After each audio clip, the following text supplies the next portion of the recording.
My experience with the COVID-19 virus. This is from a viewer request, so they wanted me to elaborate a little bit on this video I made, and I narrated about when I had COVID earlier in the year. And yes, to answer your question specifically, I did have COVID this year. I had it in February of 2023, and that was the first time that I contracted it as far as I know. Now, my wife and I both got pretty sick before everything went down, like way back in like 2019. She was bedridden for a whole day, which is really unlike her. I mean, she can work on her feet, but yeah, it just was. She was wiped out. I had to man the pottery studio all by myself. That was back when we had one. Before that was killed by the COVID epidemic and shut down and all that.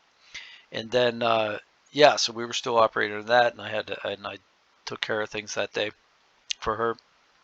But then I had a pretty wicked cough that whole like for about a month. It was pretty intense. So I don't know if that was COVID. I have no idea. Uh, that's just in retrospect. But 2020, no problems. We weren't really around too many people. Um, I did go back to work when we were allowed to, uh, and for a short period of time, and then uh, that was in a public job, and then I went back off. I just something unrelated to COVID happened, so I stepped off of that job, and then I went back again. So what happened was in 2023, you were asking me where I thought I got it. I think I got it from working in a restaurant, which I was doing, uh, and like I had coworkers that did not care about whether I don't know what I don't want to ascribe any emotions. Let's just say they came to work when they were sick, and so they got us sick. The rest of us got sick, one by one, and like any restaurant, pre-COVID, this stuff just sweeps through restaurants, and so there's a 90% chance that I caught it from this one particular person, and I'm not trying to ascribe any blame, but here's the situation. A lot of people who work in restaurants, they are living paycheck to paycheck. They can't afford to take days off, and there is no sick leave generally in restaurants. At least not the restaurants that I worked in. Maybe in the hotel industry there is, but definitely not in the restaurants that I worked in. So, having said that, people come to work when they probably maybe shouldn't come to work. So, you know, anyway, it is what it is. So that's how I got sick. Were my symptoms mild, moderate, or severe? I would say moderate. Uh, I didn't have to go to a hospital. That's what I say severe is, in my opinion.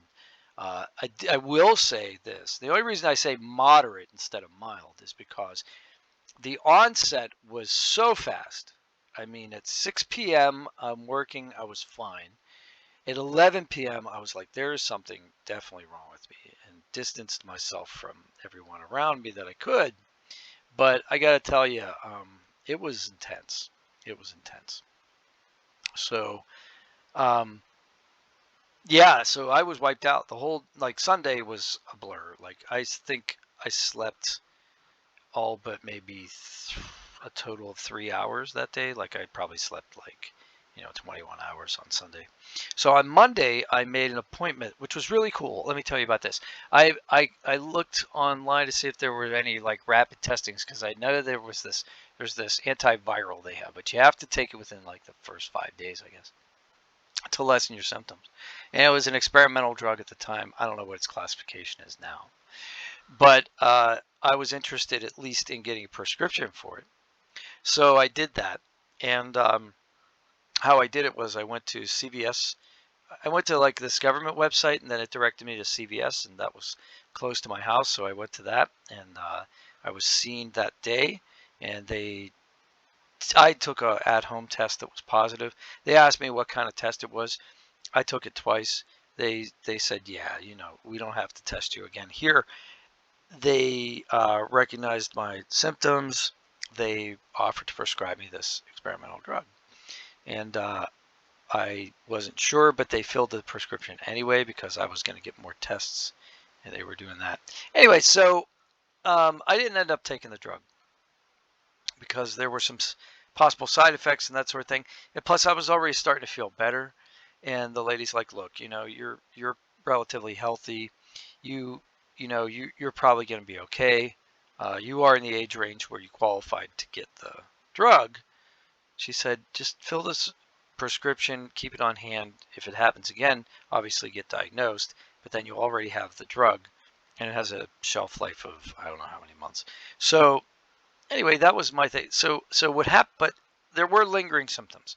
So I did have some brain fog, I guess, but it's hard to ascribe it to whether or not that's just natural decline because of my age, or if it was COVID. But I really do think there was a little bit more than the natural thing because, I mean, I'm playing chess now. I'm back to like pretty much 100% like of what I thought I was like before that. But it was like about 2 months when I was just not quite 100%. I was maybe 80%, you know.